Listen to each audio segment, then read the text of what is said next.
мұңайды не перерыв болды мына найтюанда деген кезде. Естіген жоқпын не дедің? Естілмейтін әңгіме арамызда. Өзіміз иглыздар болып жаңа. Мен де жылағам, 2 күндей ма жыладым. Сосын альфа шығып әйтеуір Аллаға шүкір.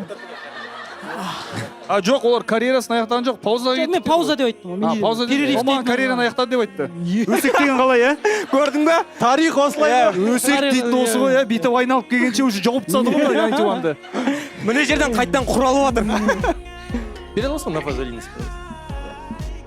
Біз жарнама жасап жатқан жоқпыз ба? Кез келген нәрсе мұрныңа тыға бересің ба бауырым? Что-то бірақ қоймау. Это нафазолин спрей, да, кажется? Работает. Екі жаққа ма? Екі тамауға ма сразу? Сыртымыздан қарасам бір далып деп ойлайды. Сөйтіп шашылатын білеміз ғой бәріміз. Соған, блять!